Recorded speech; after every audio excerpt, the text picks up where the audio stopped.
Еще одна мафия в Таджикистане, о которой все молчат, но многие ненавидят. Подписывайтесь на обновления и точно будете в курсе всего самого актуального. Доходы операторов связи Таджикистана в январе-сентябре 2022 года составили 2 миллиарда 644 миллиона сомани, сообщает служба связи республики.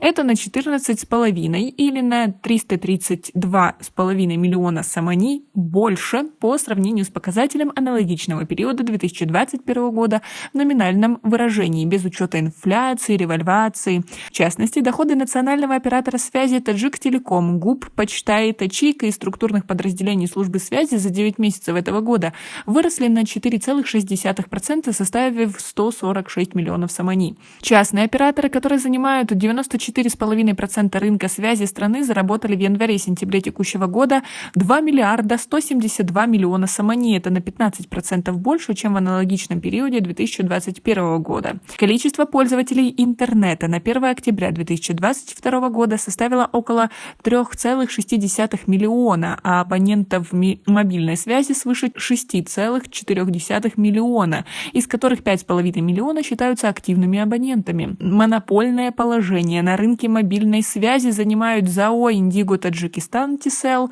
ЗАО ТТ Мобайл Мегафон Таджикистан, ЗАО Вавилон Мобайл и ООО Таком Z Мобайл и бывший Билайн. Между тем, Таджикистан в обновленном по итогам октября этого года рейтинге по скорости фиксированного широкополосного интернета находится на 116 месте среди 180 стран. Средняя скорость скачивания проводного интернета по республике указывается 26,73 мегабайта в секунду, а загрузки почти 23.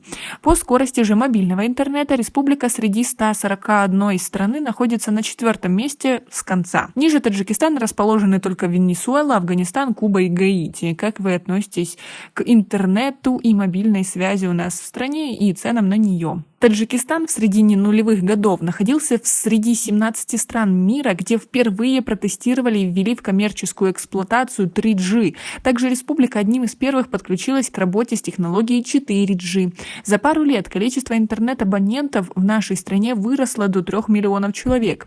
Открытый тогда рынок позволил мобильным операторам зарабатывать и направлять часть прибыли на развитие инфраструктуры. Благодаря качественному обслуживанию абонентов, сравнительно невысокими тарифами и более либеральной среде, доходы мобильных компаний неуклонно росли. В 2009 году доходы операторов составили около 320 миллионов долларов. Однако с 2010 года начались препятствия на пути развития сферы. Власти ввели акциз на все услуги связи в размере 3%.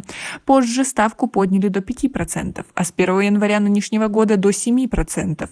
Также прошла череда штрафов сотовых операторов. В 2014 году оштрафовали компанию «Вавилон М» на 341 миллион сомани. Компания пыталась судиться, но предсказуемо проиграла все суды. В 2016 году на 354 миллиона сомани был оштрафован Таком Билайн, на 155 миллионов сомани Тисел и на 151 миллион сомани Мегафон Таджикистан. В конце декабря 2015 года правительство подписало постановление о едином коммутационном центре электрической связи, которое дало подведомственной структуре службы связи Таджиктелекому исключительное право на управление всем международным интернет-трафиком через единый коммутационный центр. Правительство аргументировало образование такого центра необходимостью обеспечения безопасности страны.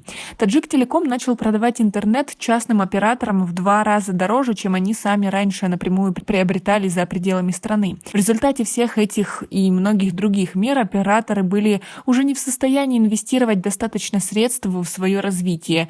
Бизнес сотовой связи становился все менее привлекательным для инвесторов, а сама отрасль начала терять деньги. Иностранные инвесторы стали покидать телекоммуникационный рынок Таджикистана. В частности, голландский холдинг Vion Ltd продал оператор Таком бренд Билайн таджикскому Z Mobile Limited, а шведская компания Telia продала фонду Агахана по экономическому развитию свой пакет акций Тисел вместе со всеми обязательствами по налогам. Еще один оператор мобильной связи с китайскими инвестициями ТК Mobile объявил себя банкротом. Президент Таджикистана Эмомали Рахмон во время своего обращения к парламенту в декабре прошлого года в очередной раз выступил с критикой злоупотребления со стороны населения мобильными телефонами. В тексте тексте послания говорилось, что за последние 10 лет за использование мобильной связи население страны потратило 30 миллиардов самани. Это же почти 3 миллиарда долларов, сказал он. Это не маленькая сумма, за эту сумму мы могли бы достроить Рагунскую ГЭС.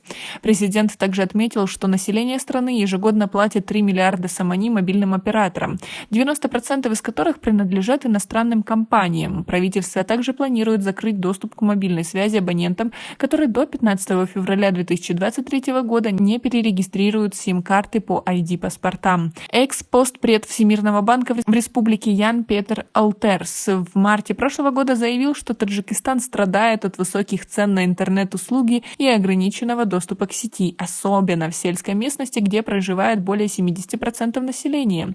Такое ограниченное использование интернета препятствует экономическому развитию, в том числе преобразованию промышленных секторов страны, заключил Альтерс. Как вам вся такая ситуация? Как вы думаете, что будет с интернетом и связью у нас в будущем? Какие будут цены у нас? Пока на этом все. Оцените наше видео подпиской и лайком. До скорой встречи.